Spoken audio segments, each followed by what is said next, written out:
Então hoje vamos dar o início ao 7º episódio do RefreireCast, que é um podcast que tem como objetivo contribuir para o desenvolvimento de empreendedores e profissionais. Então a gente sempre traz conteúdos, temas relevantes para o desenvolvimento da carreira, estruturação e aceleração de negócios. Aproveitando que a gente está no mês de junho, mês de Dia dos Namorados, eu vou fazer 2 episódios falando de relacionamento, de casais que trabalham juntos, têm o seu negócio e vão conduzindo aí, que não é uma tarefa fácil. Então hoje, no primeiro episódio em especial Dia dos Namorados, eu convidei Juliana Casado, que é uma psicóloga, e a gente vai falar sobre educação emocional. A importância desse casal ter educação emocional para conseguir conduzir muito bem e alcançar os objetivos e os resultados esperados. Eu tenho diversos parceiros aqui no podcast, eu não posso deixar de falar, eu sempre falo sobre isso. A gente consegue ampliar os nossos resultados quando a gente traz excelentes profissionais para contribuir. Eu tenho um profissional excelente, que é um filmmaker, que é o Rafael Lopes, o Rafa Lopes, e ele cobre os bastidores. Então, antes da gente sentar aqui e começar o nosso bate-papo, o Rafa vem, faz aquele vídeo, cobre o momento da maquiagem, que eu também tenho uma apoiadora, que é a Alciane Bittencourt. O Instagram dela é Alciane Bittencourt Makeup, e ela vem para fazer a nossa produção de uma forma bem leve, né? Então, é só para valorizar, né, os nossos traços já. E a Alciane, ela é especialista em noivas, debutantes, mães e profissionais que trabalham fazendo palestras, e é uma excelente profissional. E para quem quer fazer fotos, vídeos, né, filmar o seu evento ou até mesmo no seu escritório, fazer aquele vídeo bacana falando do seu trabalho, eu super indico o Rafa. E aí o Instagram do Rafa é Rafa Lopes Filmes, né? Então já fica acompanhando aí, eu sempre falo dos dois. E eu tenho uma terceira parceira, que é a Camila, da agência Chain, que ela faz depois os cortes, né, do vídeo maior do podcast, para que eu possa ir também passando para vocês. Então vamos iniciar esse episódio de hoje, que com certeza vai ser incrível. Vamos conversar muito. Juliana é uma mentorada muito querida, uma excelente profissional, e tenho certeza que ela vai trazer muitos insights, orientações que vai contribuir para o desenvolvimento aí do seu negócio e também do seu relacionamento, já que hoje a gente vai falar de casal. E aí, Ju, tudo bem? Oi, Rê. Obrigada por esse convite. Obrigada por estar aqui. Estou muito, muito honrada. Parabéns por esse nova fatia aí do seu negócio. Começa me apresentando? Primeiro, eu queria te agradecer, que eu estou muito feliz por você ter aceito o convite, né? Fiquei pensando, que momento eu vou chamar a Ju? Já sabia, né? Quando eu comecei o podcast em março, eu já fui pensando, né?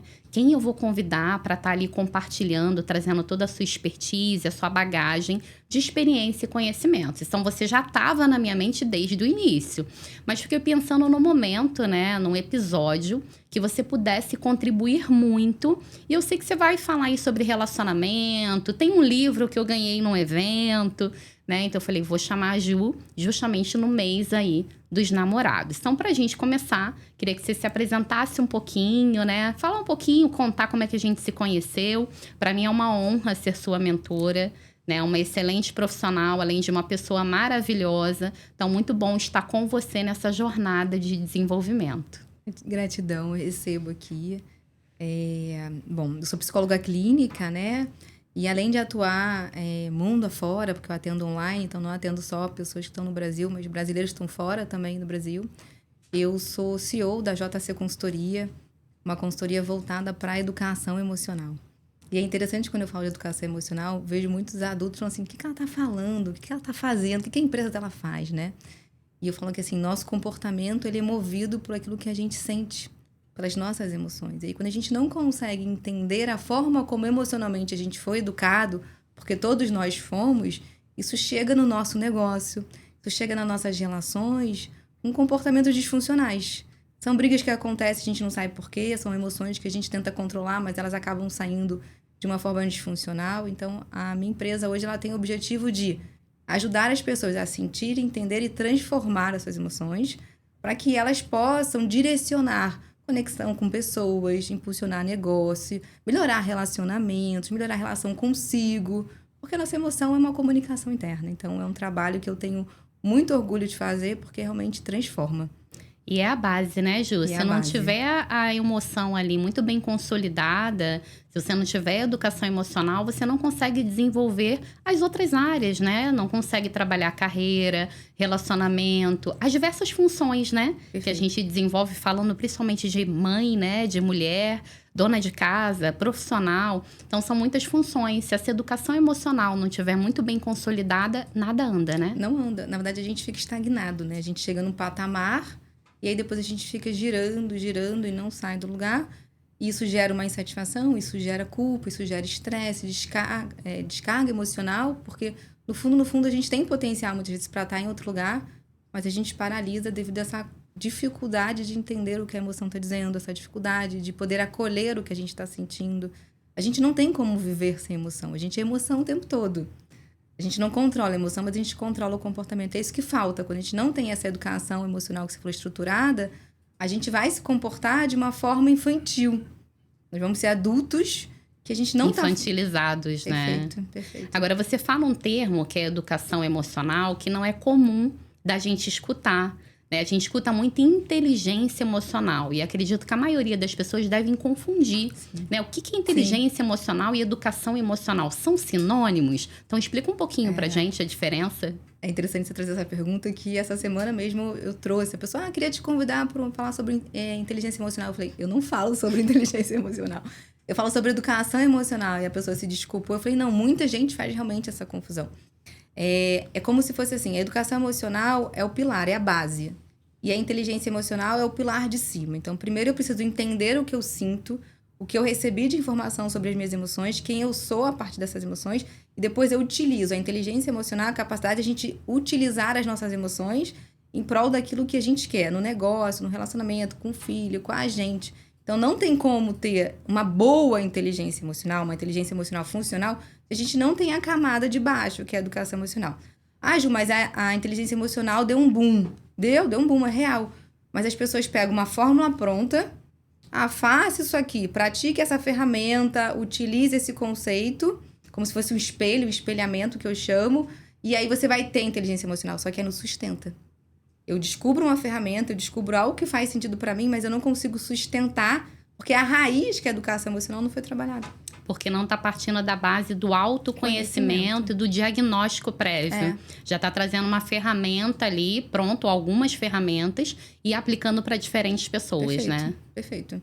E aí não funciona, porque aquela ferramenta, ela precisa estar conectada com quem eu sou. Porque ela é boa. As ferramentas que estão aí no mercado, a gente tem muita coisa boa hoje para a gente utilizar no nosso desenvolvimento. Mas eu preciso pegar aquilo, vamos dar um exemplo, né? Ferramentas que a gente utiliza no nosso negócio, a Roda da Vida. A Roda da Vida é uma ferramenta maravilhosa. Só que se eu não entendo como aquela pessoa construiu, vamos supor, o conceito dela de carreira, ou o conceito dela de família, ou o conceito dela de autocuidado, ela vai responder aquilo no automático e não vai ter o impacto de consciência que a gente precisa, às vezes, para uma reflexão dentro de um negócio, para uma reflexão no processo terapêutico. Então, as ferramentas, a gente tem boas ferramentas hoje no mercado, mas não adianta só aplicar sem perceber de onde veio aquilo, como é que eu sinto aquilo. Eu não tenho uma boa relação com a minha fatia da vida de autoconhecimento. Mas você foi educado para ter autoconhecimento? É identificar a raiz, né? A raiz. E, infelizmente, a gente lida muito na consequência. Sim. Né? Você vê o que está acontecendo naquele momento e você tenta solucionar aquele problema. Só que aí é como você tá com febre e você toma um analgésico e a febre sempre volta. Sim. Porque você não foi na raiz daquele problema, né? Sim. E aí, quando você fala da educação emocional, é a gente identificar por que aquilo está ocorrendo, né? E aí pensar em tratar aquela raiz para você depois se desenvolver até a inteligência emocional. E tem uma coisa além, é entender como essa raiz foi formada. Porque quando eu entendo como essa raiz foi formada, ou seja, como eu entendo o que eu aprendi sobre alegria, tristeza, raiva, medo, frustração, como eu fui validada, invalidada. Como eu entendo como que isso aconteceu dentro da minha família, aí eu vou assinar a camada seguinte, que são as minhas crenças. Aí nessa camada seguinte são os comportamentos a partir das crenças. As crenças vêm do sentir. E aí eu vou, na verdade, subindo uma escadinha, onde eu vou lapidando tudo isso que eu recebi para que se torne funcional para que eu possa chegar onde eu quero. É porque o primeiro relacionamento que a gente tem é o relacionamento familiar, Sim. pai e mãe, né?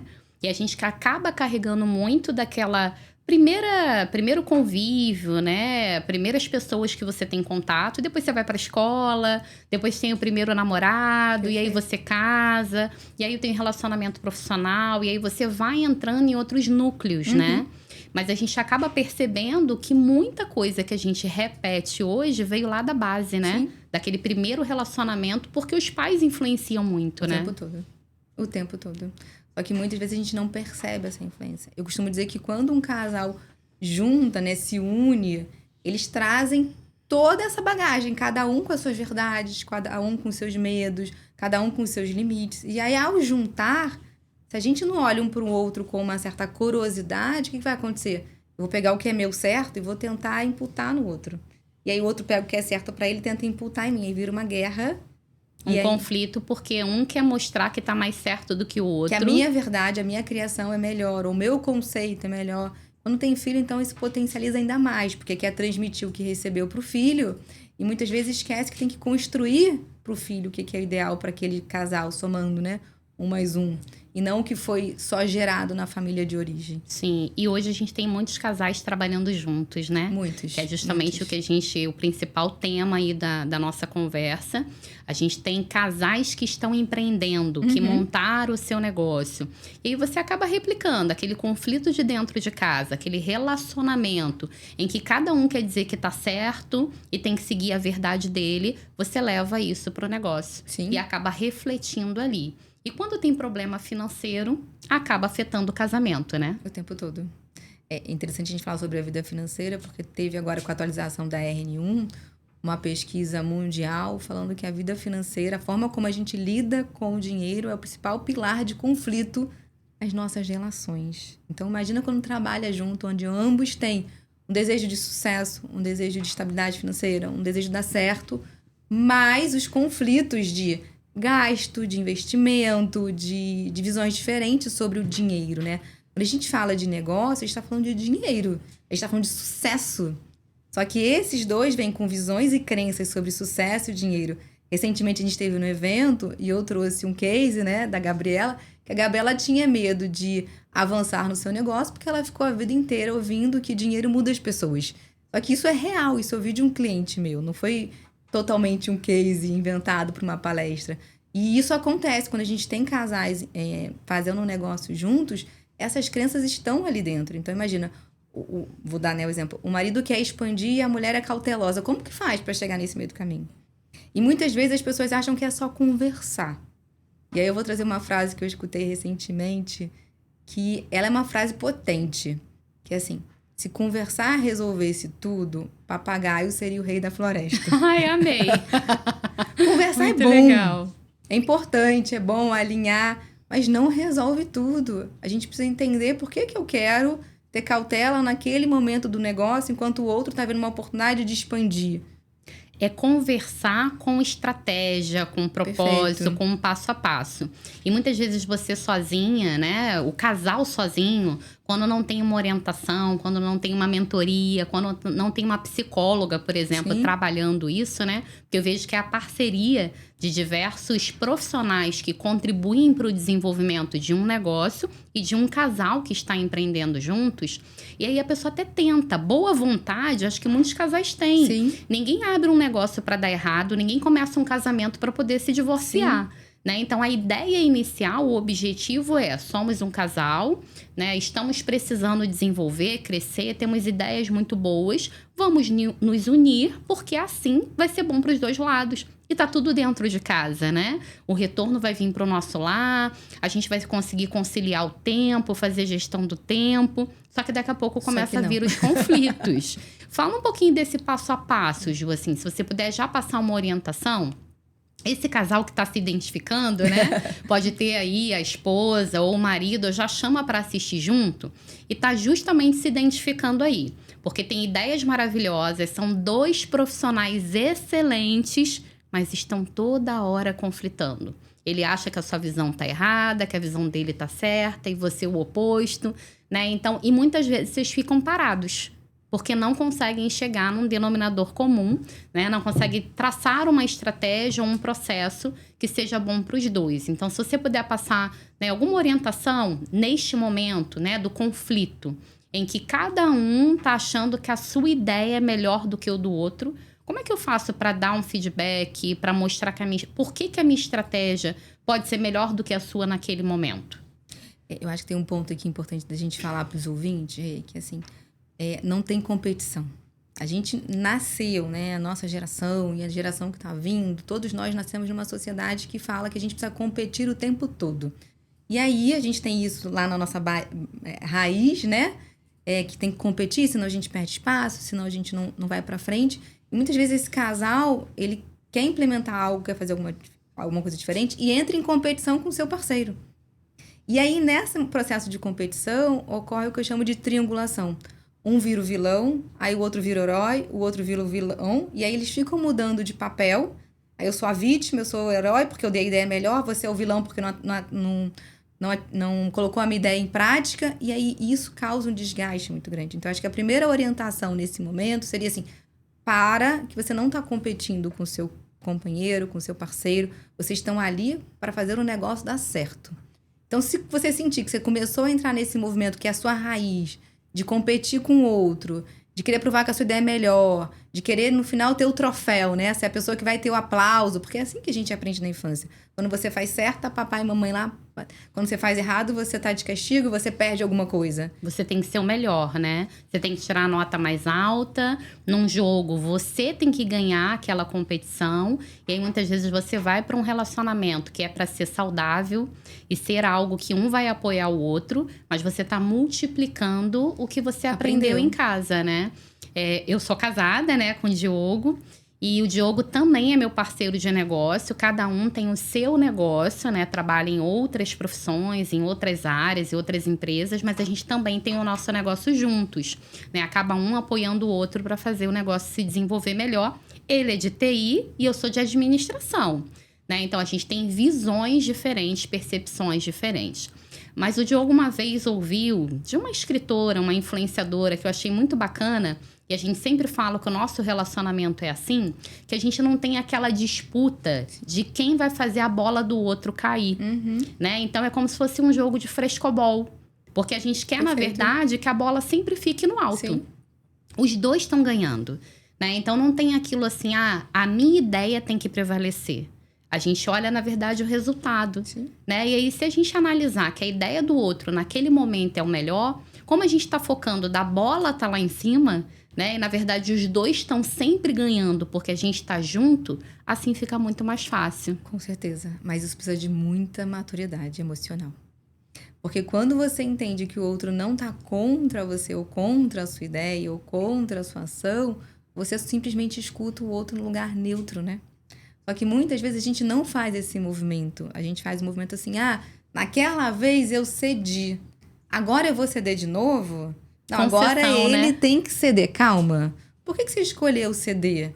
Por que você tá com dificuldade de ceder agora? É literalmente entender quais são as escolhas que você faz.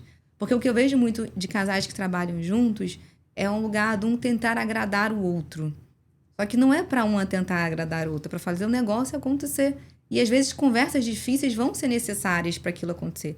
E aí é como se a gente pensasse o filho como negócio, né? Se nosso filho é um negócio, em algum momento eu vou precisar dizer para esse companheiro, olha, você pegou pesado demais nessa comunicação com essa pessoa. Ou, eu não faria desse jeito, eu faria do outro, pensando na educação do filho. Agora vamos para uma empresa, para um negócio. Por que não pode ser a mesma coisa? Se você focar no objetivo, né, que é fazer aquele negócio funcionar, e naquele momento a estratégia para aquela solução, para aquele problema, você para de rivalizar, né? Porque é muito difícil a gente dar um passo para trás, porque a gente aprendeu que se a gente dar um passo para trás, a gente está sendo vulnerável, a gente está perdendo. Só que não tem como dois adultos se ouvirem se estão os dois assim, em ataque, em posição de luta. E os dois falando ao mesmo tempo, né? E é isso que eu vejo muitas vezes, as pessoas lutando para terem um espaço. Então, assim, vou voltar só um pouquinho, assim. Vamos abrir um negócio juntos. Para quê?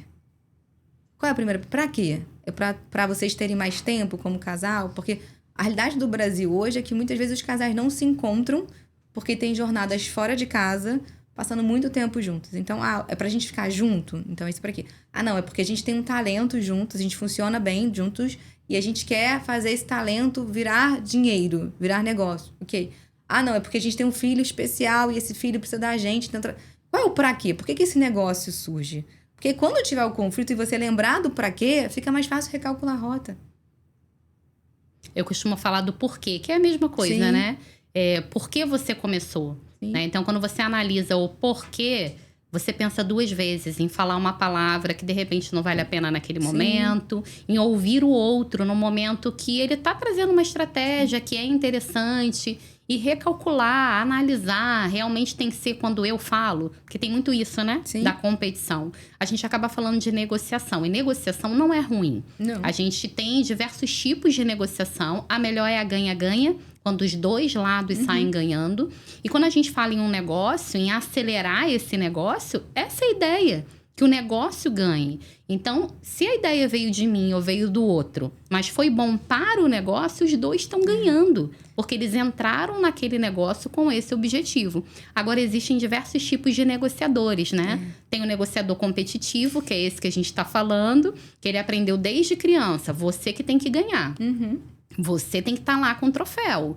Você tem que estar no primeiro lugar, porque você tirou 9. Por que você não tirou 10? Sim. O coleguinha tirou 9,5. Aí tem a competição internamente, que às vezes já começa entre irmãos, entre primos, entre amigos. E às vezes os pais, querendo até ajudar, fazem isso, né? Sim. O seu irmão tirou 10, você tirou 9. Socorro. Por que você não tirou 10? Aí começa a competição dentro de casa, a rivalidade ali, e acaba levando pro relacionamento. E tem aquele negociador que é o colaborativo, né? Ele é participativo, ele quer ajudar o outro.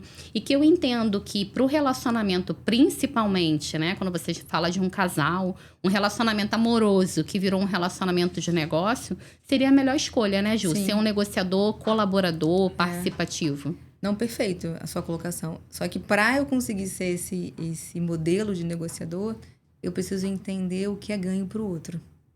Porque eu, numa empresa, posso ter como ganho tempo. Então, se o meu sócio, parceiro, marido me dá tempo, eu falo, então tô ganhando. Para ele, pode ser a validação de uma ideia, pode ser a rapidez na resposta, pode ser qualquer outra. Então, assim, eu acho que só vai ter esse lugar colaborativo que eu acho realmente que é a melhor saída se eu entender o que para o outro é ganho. Não é só para o negócio, né? O negócio funciona a partir de ideias de pessoas. E as pessoas precisam entender o que é bom para elas. Perfeito. Você me fez lembrar a pirâmide de Maslow, né? Perfeito. E aí tem as necessidades ali, né, hierárquicas. Você começa lá com a base, né? Com a parte do sono, a sobrevivência, o abrigo. E cada ser humano, cada pessoa tá num nível, né? E aí o auge é a autorrealização. E nem todo mundo já tá lá no auge. Né? Pode ser um parceiro que tá ali na parte da estima. Ele tá esperando a sua parceira valorizar estratégias, reconhecer o esforço dele. E, de repente, ela não necessita disso. Não. Ela tá num outro momento. Ela pode estar mais focada na questão do retorno financeiro, né? Muito bacana você trazer isso. A importância de você entender a necessidade do outro. Porque o que é ganho para você pode não ser para o outro. E aí, nesse momento, o diálogo é super bem-vindo. Porque se eu falo pro outro, olha, a minha necessidade dentro desse negócio, para eu sentir meu valor, é você me permitir que eu faça X coisa, eu tô falando pra ele assim, olha, eu espero isso de você. A minha expectativa é que você facilite, ou que você ajude, ou que você me permita ocupar esse lugar na relação e no nosso negócio. E aí, toda vez que eu vou precisar, de repente, dar uma notícia, buscar uma flexibilidade, buscar uma negociação, eu vou lembrar que aquilo ali eu preciso cuidar para que o meu sócio / parceiro esteja satisfeito e aí não gere ruído nessa relação. E aí a comunicação faz todo sentido. Perfeito. Lindo, né? A gente não consegue ter uma boa comunicação se a gente não entende o outro, né? Sim. Que é o nosso receptor. Sim. Né? Você, às vezes, só se preocupa em emitir a mensagem, em comunicar alguma coisa, em informar algo. E aí, quando a gente fala de relacionamento, de parceria, não é só informar. Não. Tem uma troca, né? Tem que haver o feedback, você tem que entender se o outro percebeu da forma como você esperava para ter uma comunicação eficaz. E aí nem sempre ele entende como você esperava, porque ele tem outra vivência, outra experiência, outra formação, veio de outra família, tem outros valores. E aí ele percebe de outra forma. E aí vem o ruído. E nem sempre ruído é barulho. As pessoas acham que ruído na comunicação é o barulho. É o estresse, é o desgaste, é a falta de respeito. Perfeito. Porque o outro se achou desrespeitado porque ele não foi ouvido, né? Ou você não teve atenção para falar. Você fala e sai andando, né? Você não senta para conversar. Você não conversa, você passa uma informação, né? Você não orienta, você tá mandando. Então, a forma de falar é muito importante, né, Ju? Perfeito. E aí eu vou trazer o famoso problema do quem tira o lixo. E aí, assim, o tira o lixo é uma metáfora. A gente pode botar assim, quem paga a conta... Quem fala com o fornecedor, o lixo aqui vai entrar só como uma metáfora, porque o que acontece no lixo acontece em outras áreas, né? Que assim, você é responsável por tirar o lixo. Aí a pessoa não tira o lixo. Seja qual for, o homem ou a mulher que é responsável, não tira. Aí aquilo vira uma questão. Vira uma questão pessoal. Ele não me ouviu, ele não me viu, ele não sabe que aquilo é importante. E aí quando eu pergunto assim na terapia de casal, o que vai acontecer se ele não... O que aconteceu quando o lixo não foi tirado? O que vai acontecer quando o lixo... Ah, isso aqui vai ficar uma bagunça, uma sujeira. Tem certeza que isso aqui vai ficar uma bagunça e uma sujeira? Ou se de repente vai só trazer um outro clima, ou de repente você pode fazer isso.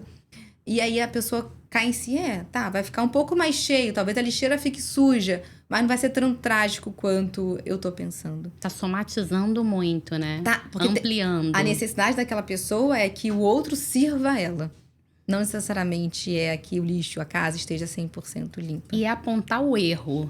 Não, na verdade, muitas vezes a gente não foca, né, em relacionamento, não tá focando na solução. Sim. Não tá focando em resolver, Sim. e sim apontar o erro do outro. Sim. Parece que você se sente satisfeito, novamente a competição. Eu ganhei, você errou. Eu falei que você ia errar e você errou, você descumpriu. Então, apontar o dedo e informar e falar que aquele errou, para você é como se você tivesse subido ao pódio. É porque você está no controle. Quando eu aponto o erro do outro, eu estou no lugar de estar controlando a situação. O poder está comigo. Eu sou melhor que o outro de alguma forma, ou eu faço certo enquanto o outro não faz. Isso é muito disfuncional para as relações. Eu tenho uma amiga que tem um negócio com o marido. Enfim, ele criou uma regra que as contas da empresa precisam ser pagas no dia 2. Sendo que ela tem dentro ali do gap da empresa até o dia 10. Se ela paga a conta no dia 4, isso vira uma questão. A gente até brinca internamente. Mas não tem impacto, é só o desejo e o controle dele de no dia 2 aquilo. Mas para que ele precisa disso? Que segurança ele precisa com a conta paga no dia 2? E aí, quando ela foi entender o que ele precisava com a data do dia 2, o que acontecia dentro da mente dele, a necessidade desse companheiro / sócio, ela entendeu que não era sobre a conta, era o quanto ele ficava ansioso quando a conta não era paga, ele tinha uma dívida por aquele boleto ainda estar ali pendente. Até o dia 10. E para ela era mais confortável, falando da parte financeira, né? A saúde financeira da empresa, que aguardasse até o dia 10. Sim. E aí isso vai para tudo, é a questão do lixo, é a questão da toalha na mesa, da cama. O geral, se a gente parar para entender por que aquela pessoa precisa disso, talvez a gente mude boa parte das nossas relações. Por que ela precisa do lixo fora do lugar no dia? Ou por que ela não precisa da... E aí a gente começa a entender o porquê que o outro precisa, e a gente se coloca assim, eu posso atender. Porque eu posso não querer atender, tá? Eu não tô ali em função de servir o outro. Mas o quanto eu posso fazer escolhas ou não fazer escolhas e comunicar. Hoje, eu não quero tirar o lixo. Hoje, eu não quero pagar a conta no dia 2. E aí, como é que a gente faz? Porque eu não quero te atender hoje. Tem duas coisas importantes aí, né, que você tá falando. A questão do contrato. E quando eu falo em contrato, né, não é realmente no cartório, né? É um contrato psicológico que, assim, pode ser que ele não goste de tirar o lixo. E você determinou que é ele que vai tirar o lixo. Sim. Mas ele, por sua vez, não quer te falar que ele tem algum problema em tirar o lixo. Que ele não gosta. Porque ele vai se sentir diminuído. Sim. Como é que eu vou falar que eu não gosto de tirar um lixo? Porque eu sei que é uma atividade simples. Sim. Então, se eu falar, eu estou me diminuindo. Né? Então, não posso falar que o lixo, entre aspas, está me vencendo. Eu vou fazer. Se é para eu fazer, eu vou dar um jeito e eu vou fazer. Então, além da questão do combinado, quem vai fazer o quê? Que às vezes eu escuto muito assim, né? Ah, ele sabia que tinha que fazer. Perfeito. Ou ela sabia que era para fazer. Né? E, tá implícito. Não, explica o que é, né? O óbvio tem que ser dito. E muitas vezes a gente não fala. Né? E as pessoas ficam chateadas umas com as outras, né? E aí no relacionamento, o casal, e levando isso pro negócio, e o outro às vezes nem sabe. E você falou por que você tá chateado? Você falou o que você não gostou? Ou o que você não consegue fazer, não por incapacidade física, mas porque você não gosta. E aí você tocou num ponto muito importante, que assim, nossa sociedade é machista. E aí quando a gente faz essa divisão de tarefas, a gente espera a partir dessa visão machista socialmente. E aí o outro aceita tirar o lixo, porque é o homem que tira o lixo, mas ele não gosta daquilo. Mas ele não pode dizer, como homem, que não gosta. Vai pro negócio. Vou pegar de novo esse exemplo dessa minha amiga. Ah, ele tem que negociar com o fornecedor porque ele é homem. Calma, por quê? Não, porque ele é homem. Então, o homem que faz essa negociação. Quem disse? Quem disse que é ele? Você será que não faz melhor isso do que ele?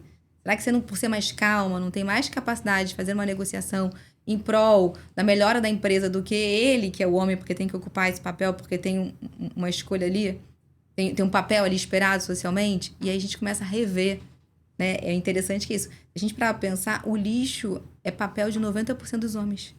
É trazer alguns estigmas, né? Que assim, o homem não lava bem a louça. Quem vai perfeito. lavar o banheiro é a mulher. Perfeito. E aí você leva isso igualzinho pro negócio. Pro negócio. Né? Então, a mulher é boa para vendas, para cativar o cliente, para conquistar o cliente, para fazer relacionamento, para fidelização. O homem fica com a parte financeira. Uhum. O homem fica com a negociação. Então, para falar com fornecedores, né, para coisas um pouco mais, que a gente diz, mais criteriosas, né, e justamente levando para a parte mais racional, aí eu vou colocar para o homem fazer. E, de repente, ele nem faz tão bem. Nem faz, porque hoje a gente tem a nossa energia feminina e masculina muito misturada. Talvez lá atrás, socialmente, onde a mulher ocupava 100% do seu lugar dentro da casa, seu lugar de cautela, de ser o acolhimento, esse papel, né, essas nossas energias masculinas e femininas, tivessem mais organizadas. Mas hoje, isso se misturou um pouco ao ponto da gente ter mulheres muito boas na energia masculina e realizando até melhores do que o trabalho na energia masculina, né? Porque, assim, tem uma coisa do cérebro que eu acho que é legal, que, assim, a gente tem uma diferença de funcionamento do cérebro, isso é ciência.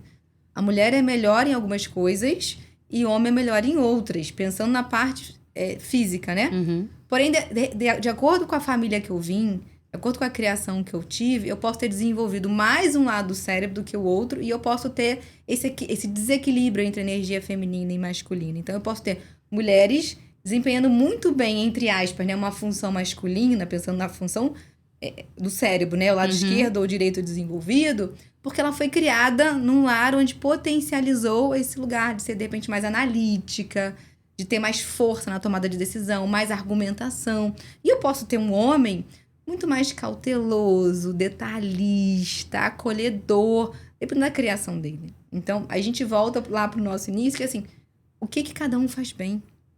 E aí, o que cada um quer fazer diante daquilo que ele faz bem? Isso também pode gerar um conflito. Pode. Se não tiver essa identificação de valores, capacidade, competência, porque também pode chocar, né? Sim. Porque o homem pode estar esperando uma mulher mais frágil, Sim. que ele fala e a mulher obedece, Sim. que ele vai ser o cabeça, ele Sim. vai comandar o negócio e a mulher vai ficar fazendo Sim. as atividades mais operacionais.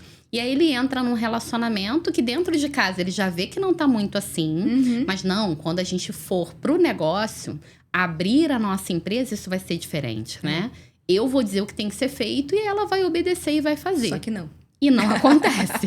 Porque pega uma mulher forte, firme, que veio de uma família que falou, você tem que se posicionar, você tem que ter uma visão crítica e analítica, você não pode receber tudo como ordem e como perfeito, como verdade, né? Então, se não é verdade, se você entende que não é bom, você tem que trazer a sua estratégia. E esse homem se assusta, né? Sim, 100%. Porque ele sai do papel de ser o herói daquela família, o herói daquele negócio, e ele fica no escanteio. Ou ele entra quase como uma vítima. A vítima, eu não consegui fazer. Ela fez melhor. E aí a gente volta pro lugar da competição.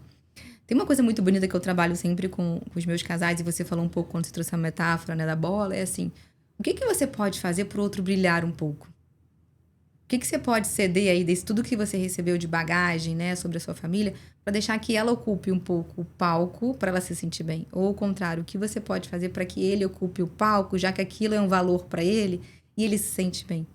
Então, assim, quando a gente fala de relacionamento, fala de negócio, a gente precisa estar o tempo todo não só olhando para o negócio, faturamento, metas, vendas, mas olhando para quem faz parte do negócio, que é esse casal, que são dois seres humanos que precisam estar conectados e jogando o mesmo jogo para que no final venha a meta, venha vendas, venha faturamento. Mas quando a gente não olha para o casal, e a gente já olha direto pro negócio, o ruído aparece na ponta. Não caminha, Não né? caminha. Uma frase que a gente escuta muito, né? O CPF tem que estar forte pro CNPJ caminhar. E quando a gente tá falando do casal, é a mesma coisa, né? Mesma coisa. E eu falo assim, que todo casal devia fazer terapia ou buscar alguma ferramenta de autoconhecimento. Principalmente o casal que escolhe abrir um negócio juntos. Porque todas as feridas infantis vão vir à tona nesse momento. Porque a gente está falando de um lugar que todo mundo busca de alguma forma, que é o lugar do palco, né? Todo mundo quer o destaque, todo mundo quer o aplauso. E aí, se eu tô dentro de um negócio com um parceiro que eu não sinto que ele tá jogando a bola para mim, facilitando esse meu aplauso, ele passa a ser meu inimigo. Agora, a gente tem uma outra questão, né, Gil? Quando você fala assim, todo mundo quer o aplauso. Eu, como mentora, né, e professora de nível superior, eu leciono para os cursos de gestão, administração, RH, logística, marketing. E é impressionante como eu vejo alunos que escolheram um curso da área de gestão que não se vê como gestor. Olha que interessante. Ele não quer ser líder, ele não quer ser gestor. Porque ele entende que vai ser muita responsabilidade, que ele vai ser responsável por outras pessoas, né? Ele vai ter um peso maior do que ele trabalhando, por exemplo, como analista. Então, a gente tem aí pesquisa mesmo, né? Estimativas que os alunos fazem um curso de graduação, nível superior, estudam 4 anos, fazendo um curso da área de gestão, e muitas vezes ele faz isso para ser analista. E aí tem 2 pontos aí. O analista também tem responsabilidade.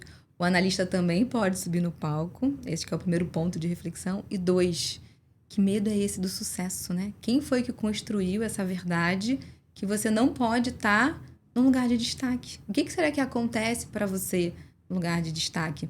Eu não sei se você já viu o filme da Lilo do Stitch. Fui levar minha filha e minha sobrinha para ver.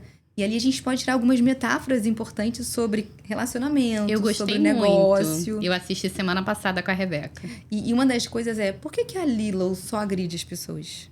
Porque lá atrás, ela tem uma história de abandono e de dor. E esse é o escudo que ela desenvolveu para lidar com a sociedade.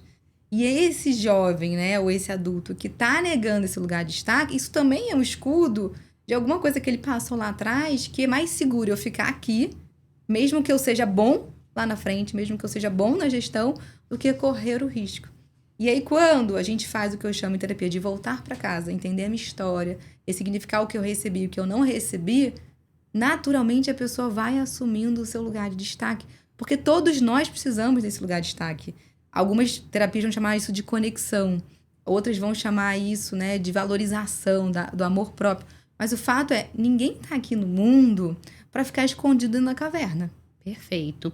Agora, quando a gente fala a questão do destaque, é um destaque que você deseja. Sim. O que eu percebo muito, às vezes, quando eu atendo o casal, né? Quando a mentoria é para um casal que tem um negócio, que quer acelerar o seu negócio, é que um quer falar para o outro qual é o seu lugar de destaque. Né? Então, assim, se vai ter uma palestra, se vai ter um evento, né? Às vezes o homem, ele quer estar ali ajudando na parte técnica, nos bastidores. Ele é muito bom de organização, de planejamento. Mas ele não quer subir ao palco. Então, para ele, o local de destaque não é o palco. Sim. E para ela é. Então, é muito complicado quando você quer ditar para o outro qual é o local que ele deve estar. Né? E aí a gente volta para o processo de autoconhecimento. E se você não se conhece, você permite isso. O outro te dizer, é ali que você tem que estar, é ali que você tem que brilhar. E aí você fica frustrado, porque você não consegue brilhar ali. Porque não é algo que você deseja, né?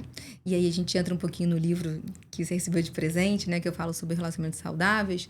Tem um capítulo que eu falo sobre codependência. Isso é uma característica muito forte de codependência. Eu dou para o outro o poder da minha vida, porque algo em mim acredita que eu não posso ter esse poder. Então eu dou, e a pessoa toma decisão, a pessoa direciona, a pessoa me diz o que eu tenho que fazer, porque é mais fácil ter uma orientação do que eu correr o risco de eu colocar uma ideia minha no mundo. Isso é muito forte, porque essa pessoa geralmente sofre muito, mas ela não percebe que se ela ocupar o lugar dela, não que vai ser flores, vão ter desafios, vão ter processos desafiadores, mas que vai ser mais fácil, melhor para ela inverter esse jogo, ela assumir a vida dela. É autorresponsabilidade, né? E às vezes você até reclama que o outro quer falar tudo, o outro quer ditar tudo e o que você tem que fazer, mas você não se impõe. Não. Né? E o outro só faz com você aquilo que você permite. Perfeito. Então, se você tá permitindo que ele conduza, quando eu digo ele pessoa, né? Sim. Porque às vezes vem da mulher. Também. Né? Às vezes é a mulher que tá comandando tudo, orientando tudo, dizendo o que você vai fazer. Na verdade, ditando tudo, né? Não tem uma conversa, não tem um diálogo. Você vai fazendo, você vai obedecendo, mas você tá chateado. Sim. E você não consegue fazer diferente porque muitas vezes você percebe, eu não vou dar conta dessa autorresponsabilidade. Né, de dizer, olha, eu não aceito isso, não é assim que eu quero de uma outra forma. E muitas vezes a pessoa nem sabe qual é essa outra forma, porque ela não se conhece. Então, a gente volta pro processo de autoconhecimento, né? É interessante que eu recebo muitos casais nessa dinâmica, tá? A companheira das orientações, a pessoa segue. Ela, mesmo sendo o líder daquela família, ela não sente que é amada, porque ela só dá o comando, mas ela não recebe de volta algo além do comando. O que a gente chama de surpresa. Eu não fui surpreendida por ele fez o que eu pedi. E aí, quando a gente chama esse companheiro para o processo de terapia, a gente fala, e aí? O que tá acontecendo? Não, é melhor fazer o que ela quer porque o conflito é menor. Mas cadê a sua responsabilidade de falar para ela que você não quer isso, para ela poder sentir a sua força? E na sua força ela vai se sentir amada, vai se sentir vista. É mais fácil reclamar que o outro tá mandando e não se posicionar do que ter essa autorresponsabilidade ali de dizer, olha, eu não gosto disso, eu prefiro fazer de outra forma. Porque essa autorresponsabilidade às vezes pode magoar esse companheiro. Pode deixar esse outro companheiro em um lugar desconfortável. E aí não consegue sustentar o peso de deixar o outro desconfortável. Então eu digo amém. E aí, na verdade, não percebe que da mesma forma está destruindo a relação. Porque essa pessoa que tá dando as orientações e você tá dizendo amém, não tá sendo vista, ela não se sente amada. Ela também não tá feliz, porque ela queria, na verdade, uma contribuição, troca. Né? E falando de conflito, a gente falou de negociação e de conflito aqui, o conflito não é sempre ruim, porque tem um conflito de ideias, né? Então, é um conflito funcional, cada um dá a sua ideia, no final, geralmente, você vai criar um produto melhor, você vai melhorar o processo, você vai conseguir satisfazer o seu cliente num atendimento e ver a ideia dos dois lados. Um fala algo, o outro não concorda e traz uma outra ideia. No final, você soma um pouquinho aquilo. E aí, eu costumo brincar que a soma é maior, né? 1 mais 1 pode dar 3, pode dar 4, pode dar 5. Depende de como você conseguiu conduzir aquele conflito funcional, né? Que é o conflito de ideias. Eu sorri aqui te ouvindo, porque eu passo muito isso no meu casamento, né? Com o Thiago. Porque eu sou muito boa em logística. Eu falo que a minha mente foi calculada para fazer logísticas, né? E ele não, ele sai fazendo e depois ele vai... calcula a rota. Então, às vezes, sei lá, ele vai até o ponto 10, aí volta pro 5, e depois volta pro 3 e volta pro 10. É uma loucura. Eu falo, amor, por que você não foi passando por casinha em casinha? E é muito interessante que às vezes eu falo assim pra ele, poxa, amor, você não viu isso? Ele fala, eu não vi. Eu falei, como você não viu? Ele fala, eu não vi. Porque é isso, assim, anos de RH, eu falo, eu tenho uma visão muito mais floresta, ampla, e ele tem uma visão muito mais árvore, né? Então, assim, a gente se soma nesse processo, mas eu posso chegar pra ele e falar assim, não acredito, você fez isso de novo, não fez tudo, demorou mais tempo do que eu. Ou eu posso falar assim, brincando, né, já virou humor lá em casa. Poxa, você fez desse jeito, olha assim, aqui era mais fácil de fazer. E aí a gente começa a brincar, e pra mim é muito nítido que agora, de tanto a gente brincar com isso, antes dele sair pra fazer alguma coisa, ele pergunta, o que você acha melhor eu fazer? Eu vou pra Niterói, depois eu pego a Valentina na escola, depois... Eu falei, não, calma. Quanto tempo a gente tem? E aí a gente começa a negociar isso que eu sou boa como logística e a gente encontra o caminho do meio. A mesma coisa para... Thiago toma decisões muito mais fácil do que eu. Eu vou medir cada ponto. Ele fala, vai, faz, depois a gente dá um jeito. Então, é isso. O conflito, às vezes, é você entender que o outro tem uma visão diferente da sua e que se você parar para olhar aquela visão do outro, que não tem a ver com você, tem a ver da forma como ele está enxergando a situação... você vai agregar alguma coisa no que você faz. É a colaboração, como você mesma falou, a questão de agregar. É. Ninguém é perfeito. Não. Isso é muito bom, né? Por favor. Não somos perfeitos. E é você entender quais são as competências do outro, até porque naquela competência vale muito a pena você botar o holofote. Fazer ele brilhar ali. Porque às vezes ele está alocado para fazer uma função que ele não é competente ali. Ele faria uma outra atividade muito melhor porque ele é competente, porque ele gosta daquilo dali. Mas também é importante a gente ver as limitações. Eu, por exemplo, igual você brinca com o Thiago, lá em casa a gente brinca... Eu nunca gostei de geografia, né? Vou falar baixo assim, né? Nunca gostei. Nunca. Mapa. E às vezes a gente vai sair, aí botou lá pra calcular no Maps, né? A rota. Ele fala, amor, dá uma olhada aí... Vê se tem um outro local melhor pra gente ir. Aí eu olho pra ele e eu já brinco. Você sabe que eu não vou conseguir fazer isso. Você sabe que eu não sou boa com mapas. E a gente leva na brincadeira, né? Então, cada um tem as suas competências, as suas habilidades diferentes do outro. E não é ruim, né? Não. Ter competências e habilidades diferentes, porque a gente soma. Porque seria muito cansativo se a gente tivesse tudo dentro da gente. Seria muito cansativo. E a vida seria um pouco desinteressante, porque eu já tenho tudo, por que eu vou olhar pra fora? Mas muitas vezes não é fácil você lidar com a limitação do outro, né? Sim. Porque a limitação de outro traz um esforço pra você. Acho que tem duas coisas aqui na sua fala que eu achei linda. Eu vou só traduzir do jeito da psicologia, que é assim. Quando a gente começa um relacionamento, a gente começa com o outro servindo a gente. O outro tá ali mostrando as habilidades dele para encantar a gente, pra gente gerar conexão. A gente se conecta com aquilo que a gente conhece do outro, né? Admiração, respeito. Só que conforme o tempo vai passando, isso precisa ser nutrido de algum outro lugar. E essa nutrição desse outro lugar vem de eu entender que a pessoa que está do meu lado me conhece. Quando eu percebo que o outro me conhece, eu fico segura, que é uma das habilidades da pirâmide lá de Maslow, né? Uma das necessidades que a gente tem na pirâmide. E aí, se o outro me conhece, eu falo, ufa, eu posso ser quem eu sou. Então, quando a gente fala desse lugar das habilidades e do relacionamento, do negócio, é assim, o que essa pessoa que está ao meu lado, que eu escolhi, então eu tenho a responsabilidade perante isso, tem que pode me agregar. Ah, então ele tem melhor logística do que eu. Ela lê melhor o mapa do que eu. Então essa função é dela. Ou se eu não conseguir, eu vou ter que aceitar o que ela pode dar, porque eu já sei que essa não é a habilidade mais forte daquela pessoa. Então, vamos conhecer o outro. E aí, quando a gente fala de casal, que sai de casal e passa a ser casal de negócio, novas habilidades surgem. Então, tem um pouco da curiosidade perante desse casal, dessa pessoa que está em funções novas. As coisas vão... Cada papel que a gente assume, a gente ocupa de um lugar diferente. Diga lá a maternidade, que traz tantas transformações pra gente. E muitas habilidades novas, Novas. né? E quando a gente deixa de ser casal, só casal, e passa a ser casal com negócio, essas habilidades novas também vão aparecer. Eu vou descobrir coisas que eu sei, coisas que eu achei que eu sabia e eu não sei, e coisas que eu vou aprender, porque eu quero aprender, porque surgiu um desejo novo em mim. Tem algo que eu escuto muito, Ju, você já deve ter ouvido também, que para um relacionamento duradouro, né, continuar bem, no início tem aquela paixão, né? Assim como quando você começa um negócio. Uhum. Você tá, né, ai, vai dar tudo certo, o negócio vai bombar, vai ser muito bom. E aí depois você entende que tem alguns desafios, Perfeito. que tem alguns riscos, que você tem que trazer algumas estratégias, que nem sempre o retorno vem como você imaginava, você queria um retorno muito mais rápido. E no início de um negócio é investimento, é mapeamento, é levantamento de parceiros, de clientes, né? Consolidar uma carteira para depois realmente você conseguir acelerar e ver esse retorno.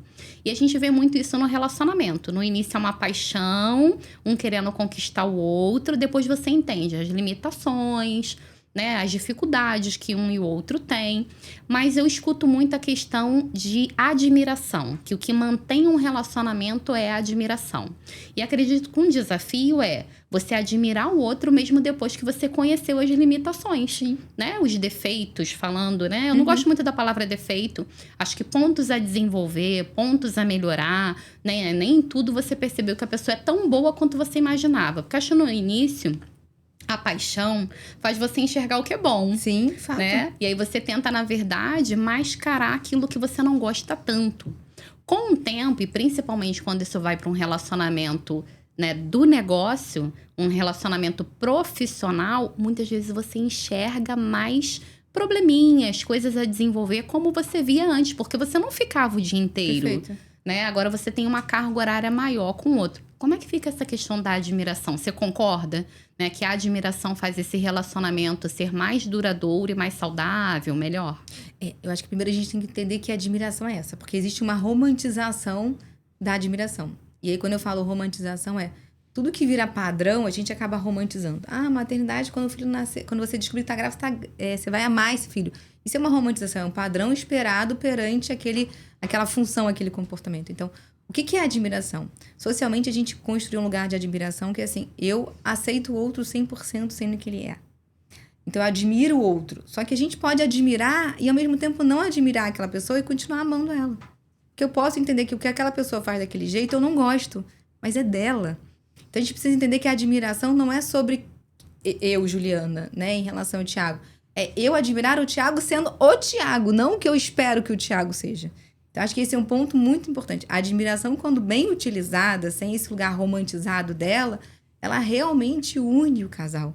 Porque eu olho para o outro sendo ele e falo, uau, ele é meu parceiro, meu companheiro. Agora, quando eu olho para o outro esperando que ele seja algo que eu admire, que ele se encaixe na caixinha que eu criei, não vai dar. Isso não é admiração. Isso é controle, isso é carência, isso é criança interior gritando, fazendo birra, porque tem que ser exatamente como eu quero. Isso é um monte de coisa. Menos a realmente da definição de admiração para um adulto saudável. E é um rótulo que trouxe lá de trás, né? Fato. Provavelmente, a gente escuta, né? O que é o homem ideal? O que é o parceiro ideal? E aí, pro negócio, o que é um parceiro do negócio que é ideal? Né? E o que ele tem que saber para ele ser meu sócio? E aí, você decidiu se unir ao seu esposo, à sua esposa, né? E aí? Tem esse ideal, né? O ideal pro outro é o mesmo que é para você, né? E ninguém vai ser como você e nem como você espera, né? Então, a gente volta para a questão também do respeito, né? Respeito. E assim, nasce um negócio e nasce uma nova relação. E o que eu espero dessa nova relação precisa ser mapeado internamente. Porque não eu espero e aí eu vou sentar na cadeira e falar, agora ele vai se comportar como eu espero, ou ela vai se comportar como eu quero. Não, eu tenho essa consciência. É possível? Não é possível? Como é que eu facilito para o outro atender isso, né? Literalmente, o relacionamento, ele tem desafios, como qualquer outro, né? Eu brinco que relacionamento não é chocolate que a gente derrete na boca e tá tudo bem. Quem dera amo que chocolate. fosse. Quem dera que fosse, uma coisa assim meio fluida, sabe? O relacionamento, a gente precisa orar e vigiar o tempo todo, mas não é a outra pessoa. Sou eu. Eu preciso olhar e vigiar quem eu sou. E como eu, sendo quem eu sou, impacto ou dificulto essa relação. E se o outro faz a mesma coisa, a gente consegue se encontrar em algum lugar. Porque é muita ação e reação, né? Às vezes você reclama muito do outro, mas ele tá reagindo a algo que você começou, né? A forma como você falou, como você se comunicou, como você se comportou, né? De você ter tomado frente. Ele é meu sócio, mas como ele é meu esposo, eu posso decidir sozinha aqui, depois eu só comunico. E se ele não fosse seu esposo? E se ela não fosse a sua esposa, né? Perfeito, maravilhoso. A sua fala é isso mesmo. Não é só sobre o negócio, né? Ou só sobre a relação do casal. É um encontro novo ali, de alguma forma. E tem uma questão que eu acho que não tem como a gente não falar, Ju, que é delicado, mas é verdade. Você falou há algum tempo aqui que às vezes você recuar, você dá um passo atrás, você vai lá para sua infância e entende que você perdeu. E a gente pode ter um casal que tem alguém que não tá feliz nessa sociedade, identificou que não era bem isso que ele queria fazer. Ele, de repente, quer abrir um outro negócio, um negócio sozinho. São etapas da vida. E a gente pode mudar a rota, né? Assim como a nossa vida, o negócio não é um trilho de trem, que você vai do início até o final na mesma linha, né? Então, você pode mudar e pode ser que você seja mais feliz. Então, acho que é importante a gente falar sobre isso, né? Se tem um casal que montou um negócio, mas não tá feliz naquilo, não tá se sentindo autorrealizado, né? Eu abri porque ela me convidou, eu abri porque ele me convidou. No início tava dando certo, agora não tá dando mais, eu não quero mais. A decisão de eu não quero. Não, e é lindo você falar isso, porque eu tenho 2 exemplos opostos. Um de um casal que se desfez como casal e continuou como sócio. E aí eles deram muito certo como sócios, porque eles passaram a entender os limites. O casamento fazia com que o limite não era claro e invadia o limite com o outro. Quando o casamento termina, eles continuam sócios. Eles são brilhantes no que eles fazem. E o outro é o oposto. O casal continuou e cada um foi abrir o seu negócio e o casamento só se fortaleceu. E hoje, eles conseguem dar palpite no negócio do outro no lugar onde é escutado sem dor. É escutado sem cobrança ou sem crítica. Então, sim, em ambos os casos, a gente pode recalcular, mas a gente precisa da consciência, né? Do autoconhecimento. Porque tudo aquilo que me dói, aquela pedra no sapato que me dói e eu sustento, eu continuo andando com ela, uma hora vai gritar. E aí grita na reação do nosso comportamento. A gente agride o outro, a gente se agride, a gente reage, a gente quebra acordos na tentativa de ter a atenção do outro. Então, assim, tá doendo, tá incomodando? Vamos tentar. Primeiro entender, lembra, a comunicação não resolve tudo. Primeiro eu entendo quem eu sou e depois eu comunico o que eu tô precisando. Entendo e comunico. Não é só sobre comunicar esperando que o outro tá ali pra me servir. Isso é uma crença muito grande quando a gente fala de relacionamento e negócio. Ninguém tá ali pra servir a gente. E a educação emocional, ela ajuda justamente nisso, Isso. né? Porque acontece muito da pessoa ter dificuldade de identificar o que ela tá sentindo. Sim. E aí, como ela não consegue entender o que ela tá sentindo, ela não consegue comunicar. Não. E ela não comunica, ela fica sofrendo, fazendo o outro sofrer, mas não consegue tomar uma decisão. Porque a decisão, primeiro, ela nasce interno, né? Nasce. Para depois você conseguir externar a sua decisão, a sua percepção. Então, antes de querer e tentar perceber o outro, compreender o outro, a gente tem que se compreender, né? Perfeito. E aí, se compreender é entender que dentro desse pacotinho de quem eu sou, existem algumas dores. E não tem ninguém culpado por essas dores. Porque quando a gente vai se conhecer, a gente quer buscar um culpado para aquilo que está incomodando, para aquilo que eu não consigo realizar. E aí eu transfiro a minha dor, que tá, de repente, no negócio ou no companheiro, para minha mãe, para o meu pai, que me criou desse jeito, e eu só transfiro a culpa. Eu não consigo ficar com a responsabilidade que sim, isso aconteceu, sim, isso doeu, mas o que eu faço com isso agora? É focar na solução e não Na no solução. problema e no Perfeito. culpado, né? Perfeito. Como a gente falou do negócio. Então, acontecer um erro no negócio, se eu ficar procurando o culpado para apontar e dizer, viu, você errou, eu tô perdendo tempo. Agora, se eu focar na solução, então eu identifiquei que eu estou agindo assim, eu estou sentindo isso por alguma crença limitante que pode ter vindo da criação do pai, da criação da mãe. Mas se eu perder um tempo falando sobre isso, analisando isso, assim, analisei, beleza. O que eu faço com isso? Qual é a solução que eu vou tomar? Qual é a estratégia que eu vou usar, né? Que a estratégia é o caminho para chegar onde eu desejo, né? Vou trazer um exemplo do que eu vivi na prática, disso que você falou. Quando eu lancei o livro, né? O livro foi vendido Brasil afora. E aí o Thiago trabalha na rua, trabalha com logística de vendas, então ele tem mais acesso ao correio do que eu. E aí eu pedi um favor, falei, moça, você leva para mim no correio os livros embalados, etiquetados, tudo bonitinho. Ele falou, tá bom. Ele entrou no carro e colocou os livros, eram 5 livros, no banco de trás. E foi trabalhar. Esqueceu. Passou 2 dias, eu falei, cadê o código de rastreio dos livros? Ele falou, meu Deus, eu esqueci. Só que nisso, os clientes que tinham, as pessoas que tinham comprado os livros já estavam me cobrando o código de rastreio. Eu falei, o que eu vou fazer agora? Confesso que no primeiro momento eu fiquei muito brava. Mas só comigo, não externalizei. Fiquei brava, não acredito que ele fez isso. Eu deveria ter eu ido levar, porque essa responsabilidade era minha. E vinha, né, a autocobrança. E eu falei assim, o que a gente faz? O que você faz quando você atrasa uma entrega? Você que tá mais nessa área do que eu de vendas. Ele falou, vamos fazer alguma coisa. Vamos dar uma satisfação e vamos dar um brinde, vamos facilitar a vida dessa pessoa de alguma forma. É assim que eu faço. E aí eu fui lá, conversei com o cliente, me posicionei e mandei um e-book que eu tenho, digital, gratuito, falando que tinha tido um imprevisto e que em tantos dias iriam chegar. E aí foi resolvido, mas talvez eu sozinha, só na minha raiva e culpando ele, eu não teria nem pensado no brinde e na resposta. Eu teria ficado ali. A pessoa que não recebeu o livro estaria sem receber o livro, sem o meu acolhimento, e o caos estaria instalado, né? Porque você foca na raiva e você fica cega, né? Com certeza. Fica só naquele ponto ali de visão, você fica limitada, e aí vai doer mais, vai gerar outros problemas, Com certeza. né? E aí eu desconecto desse parceiro, né? E aí o que eu faço? Não gira, né? O negócio não gira. Fica travado, porque aí da próxima vez que eu precisar de um apoio ou de uma parceria dele, o que eu vou fazer? Ele não vai entregar. Então, eu vou me sacrificar para fazer o que ele um dia não fez por mim, porque assim eu garanto o resultado, ao controle total. Sim. Porque um erro não significa que vai errar sempre.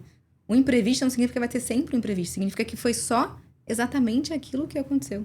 E aí, se foi identificado um erro, a questão é pensar como é que eu faço para reduzir esse risco Perfeito. de ocorrer novamente, né? Perfeito. E a gente monta um plano para mitigar esse risco. Perfeito. Porque dizer que nunca mais vai acontecer é complicado. Eu falo muito para os meus alunos, né? A palavra nunca e a palavra sempre são complicadas. Maravilhoso. Né? Então, nunca e sempre eu não gosto muito de usar, principalmente em gestão. Que eu vou fazer um diagnóstico, vou analisar a situação para pensar qual é a melhor estratégia, como eu vou agir naquele contexto, naquela situação que está naquele momento. Num outro momento, pode ser que eu vá agir de uma outra forma. Sim. Então, não vou dizer eu sempre vou agir assim ou eu nunca vou agir assim. Então, esses erros, se a gente parar para analisar e pensar que a gente aprende com todos eles, então, beleza, teve esse erro, como é que a gente vai solucionar? Mas o que eu faço para que não ocorra de novo? E aí, eu faço um plano para mitigar esse risco. Não, e é legal que assim, o plano é a liberdade. Porque se eu tenho um plano, eu não vou ficar ressentindo pelo aquilo que aconteceu. Eu já analisei, já ponderei, já identifiquei riscos e soluções. Então, o que aconteceu, aconteceu. E muitas vezes, quando a gente não tem essa análise, a gente fica no ressentimento, né? A gente fica preso naquilo que um dia aconteceu. Perdendo tempo, e tempo é dinheiro, o negócio não anda. Perfeito. Vai gerar outros problemas. Perfeito. Porque você tá focada naquele erro, naquele problema, enquanto isso você tá deixando de atender alguém, tá deixando de fazer outra atividade, né? E o erro acaba se multiplicando. Perfeito. Ju, a gente tá chegando já no final. Falamos muito, né? Conversamos bastante, né? Uma conversa muito leve. Eu sabia que seria assim, né? Amei você ter aceito o convite, né? O bate-papo foi muito rápido, né? Essa troca aí, só nós duas, não é comum. Geralmente eu tenho sempre duas convidadas. Mas hoje a Tânia Ribeiro, para quem viu a divulgação, hoje a Tânia estaria aqui falando da educação financeira, mas ela teve um problema de saúde na família, mas com certeza eu vou convidar novamente. A Tânia estará aqui com a gente, compartilhando sua experiência e seu conhecimento. Então, para a gente fechar, Ju, deixa aí algumas orientações e como é que as pessoas fazem para te achar. Perfeito, vamos lá. Para me localizar, no Instagram, no @psicóloga Juliana Casado. Lá eu compartilho diariamente informações, conteúdos, ferramentas de autoconhecimento que, com certeza, vai ajudar na sua relação amorosa ou na sua relação com o negócio, ou principalmente na relação com quem você é. E eu queria deixar um recado, né, uma reflexão, que é a primeira relação e a mais importante é que você constrói com você. Todas as outras são escolhas, são funções que você vai exercendo ao longo da vida. E que você possa escolher você como prioridade para que as outras relações tragam frutos bons. Porque se você não se escolher como prioridade, alguém vai fazer por você. Alguém vai dizer para você o que precisa ser feito, ou quem você precisa ser, ou o que você deveria estar fazendo. Então, tire esse poder da mão do outro e busque a sua autorresponsabilidade para você se dar esse poder. Eu acho que é o caminho mais importante. O seu companheiro vem para te agregar, não para dizer o que você precisa fazer ou quem você precisa ser. Mas você vai precisar se responsabilizar por quem você é primeiro. Olha, fechamos muito bem, né?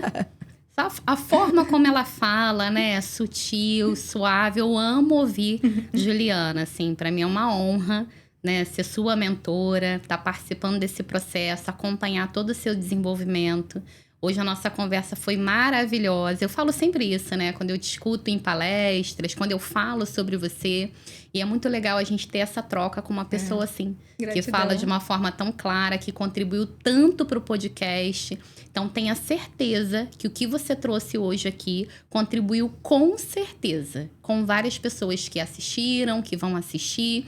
E aí eu vou pedir para vocês, né? Comenta aqui o que vocês acharam do nosso bate-papo. Deixa aqui um recado, compartilha e se inscreve, né? Eu acho que algumas pessoas acham que se inscrever é pagar alguma coisa no YouTube como se fosse um curso. Não.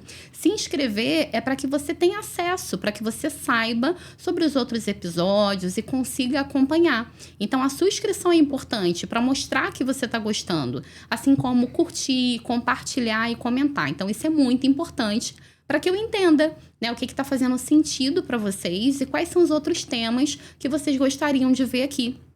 Então, comenta sobre isso. Que outro tema você gostaria, né, que a gente conversasse aqui sobre carreira, sobre negócios, que vai contribuir com a sua jornada. Porque esse é o objetivo do ReFreireCast.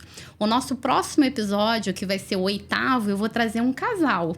Um casal que trabalha junto, que veio se desenvolvendo muito. E aí, com certeza, vai ser muito bacana, que vai ser a Flávia e o Bruno, que são da área de alimentação, de gastronomia, né? Começaram juntos na pandemia e estão crescendo muito e multiplicando o que eles aprenderam para outros empreendedores. Então, já fiquem ligados aí, vai ser no dia 18, também às 15h30. Eu aguardo vocês. Obrigada pela presença, por assistir e por estar sempre comentando aí o que você achou. Aguardo pelo próximo episódio. Foi?